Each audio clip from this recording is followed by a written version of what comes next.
Stanley Black Decker is closing its last American tape measure factory, and with it, something that took 180 years to build. Come May 18th, 2026, roughly 300 workers will lose their jobs.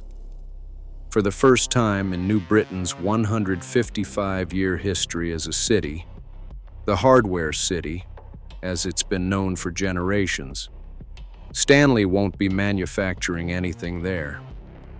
The company produces nearly 30 million tape measures a year, and after May, not a single one will come from American soil.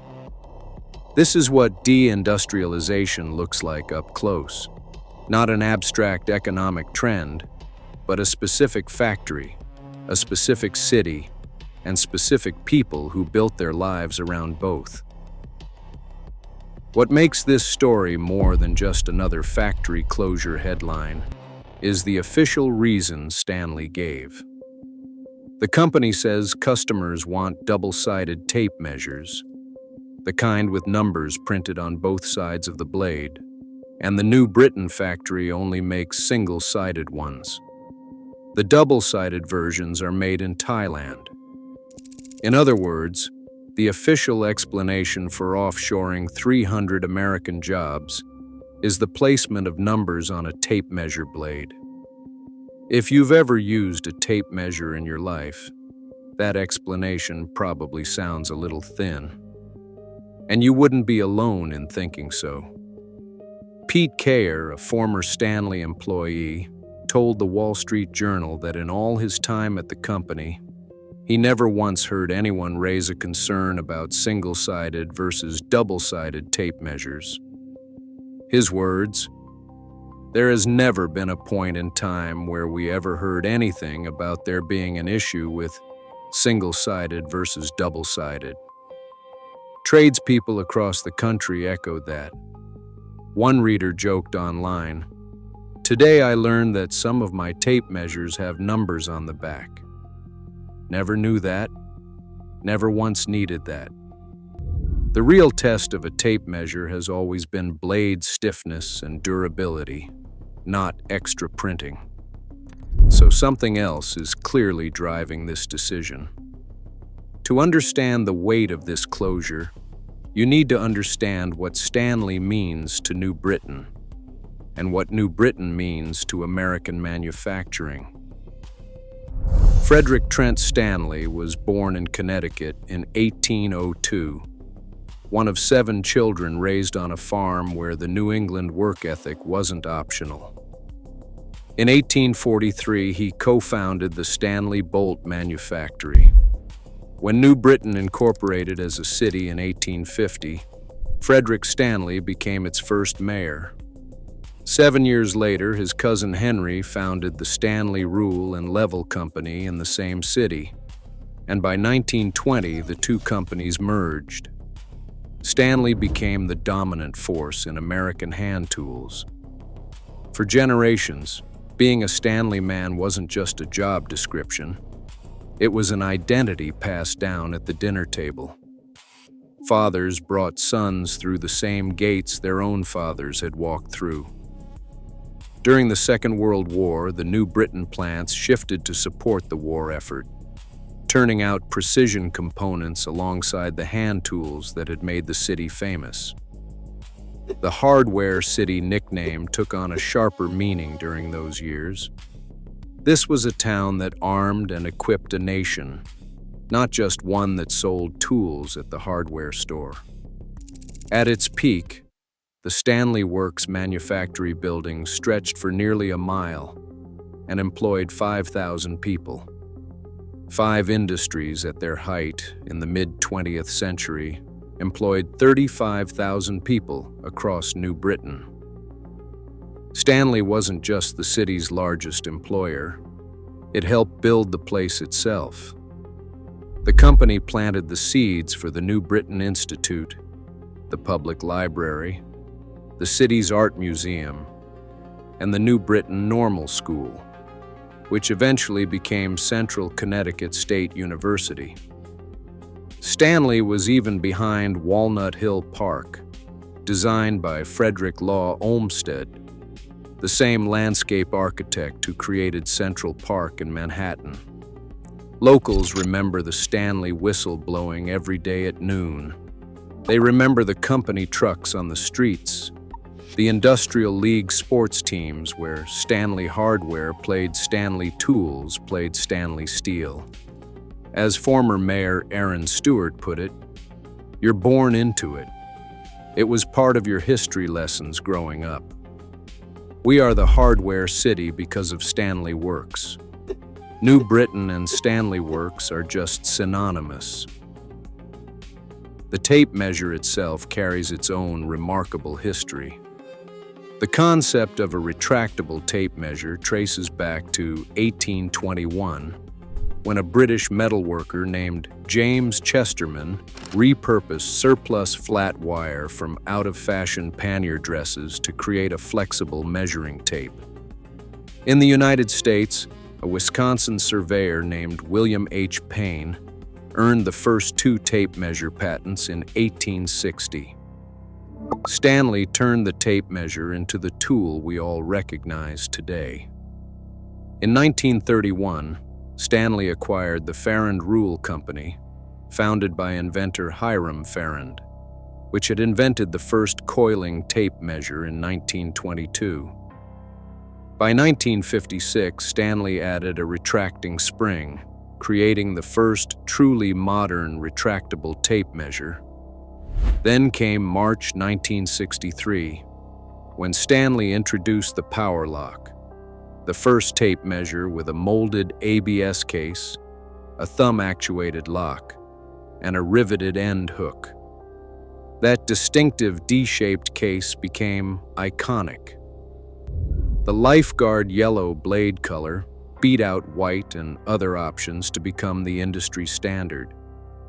What started at 6 feet expanded to 8, 10, 12, 16, and eventually 25 and 35-foot models. Later product lines like the Fat Max carried that same New Britain manufacturing legacy forward, a made-in-USA lineage that stretched more than 180 years. The Power Lock even went to the moon. Stanley's 50th anniversary materials note its inclusion in Apollo 11's lunar landing gear in 1969. A tool machined and assembled by workers in New Britain, Connecticut, rode along on humanity's first steps on another world. That's not marketing embellishment. That's a small city workforce whose craftsmanship was trusted at the absolute outer edge of what human engineering could attempt. When the Power Lock patent expired in the late 1970s, Stanley's own global product manager Tom Chang acknowledged it became the most copied tape measure design in the world. By 1989, the New Britain factory was producing more than 200,000 tape measures every single day. This isn't just a factory, it's a piece of American industrial history. And Stanley isn't the first name on this list.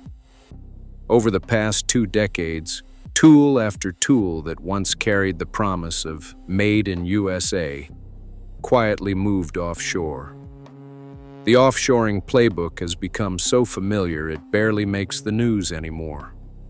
Craftsman, once the flagship of Sears and a name as trusted in American garages as Stanley itself, saw its manufacturing scattered overseas as ownership changed hands.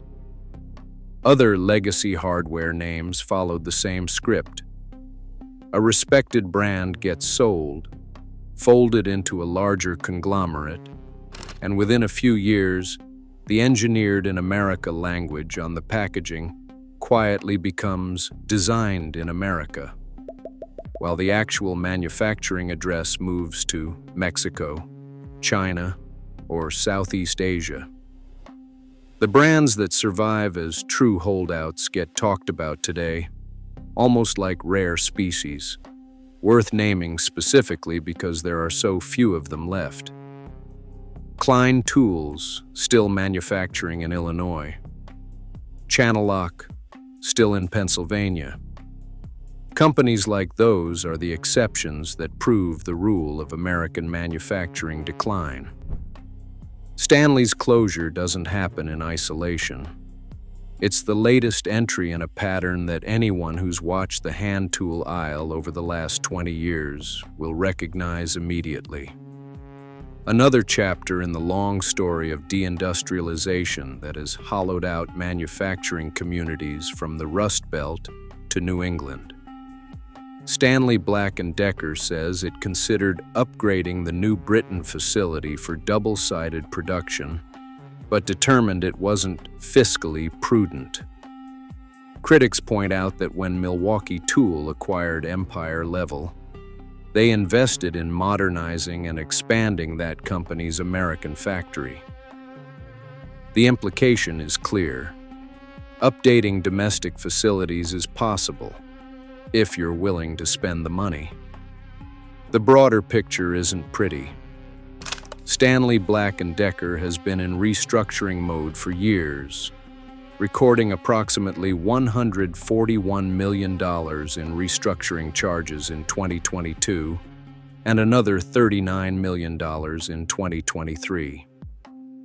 In December 2025, the company sold its consolidated aerospace manufacturing business for $1.08 billion. Total employment dropped from about 48,500 at the end of 2024 to roughly 43,500 by early 2026. The New Britain closure is part of a multi-billion-dollar global restructuring, and the double-sided tape measure explanation starts to look less like a product strategy and more like a line item on a cost-cutting spreadsheet. Stewart, who served as New Britain's mayor from 2013 to 2025, didn't hold back. Is there any other way to say it than that? It sucks.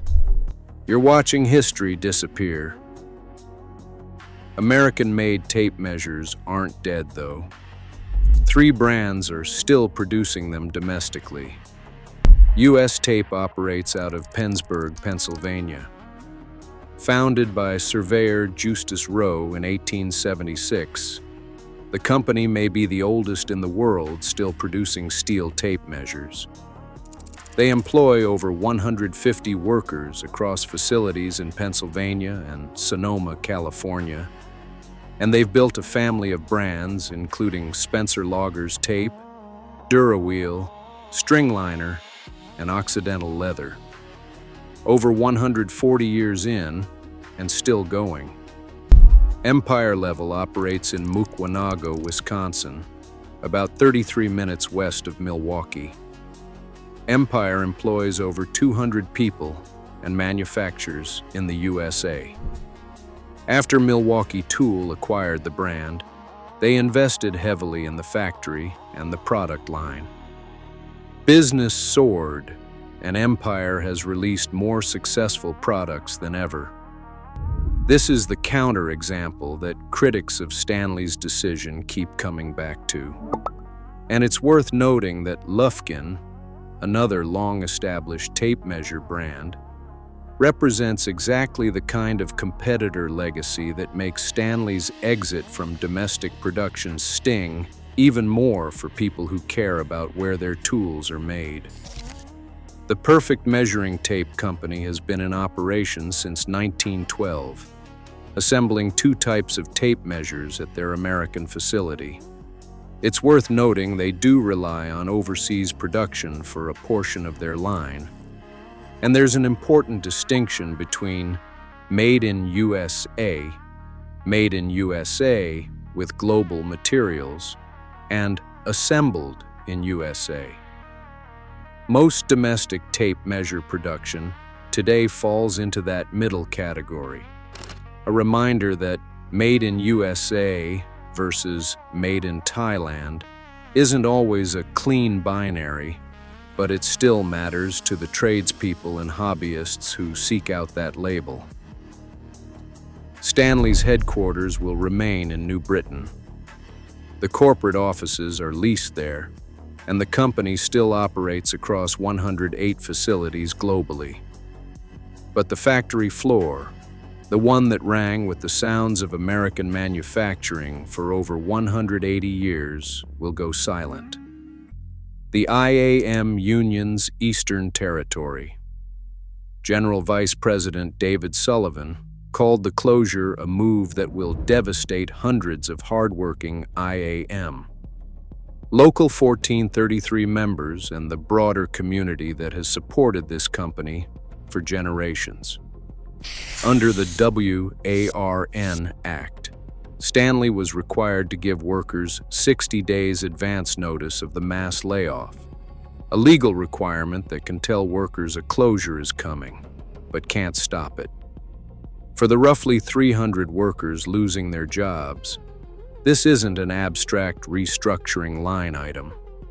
It's a mortgage payment, a kid's tuition, a retirement plan built around decades of seniority at one address.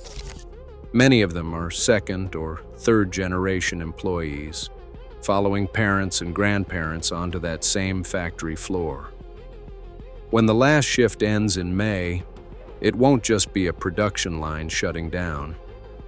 It will be a family tradition running out of road in a city that spent 155 years defining itself by that very tradition. One former customer captured something that no tape can reach. He recalled calling Stanley's New Britain phone number to order a spare part for a jack plane. A woman took his order without asking for payment, telling him to just mail a check after the part arrived. That kind of trust, he said, is gone in our world, and I miss it. Factories don't just make products. They make communities, identities, and trust. And once those close, no amount of double-sided printing can measure what's been lost. New Britain will keep the Stanley name on its water tower, on street signs, on the history plaques around Walnut Hill Park. But a name on a sign isn't the same as a whistle blowing at noon, or a shift change flooding Main Street with worker, or a father walking his son through the same gate his own father once walked through. That's the part of Hardware City that doesn't survive a corporate restructuring memo. And it's the part nobody in Thailand will ever be able to manufacture.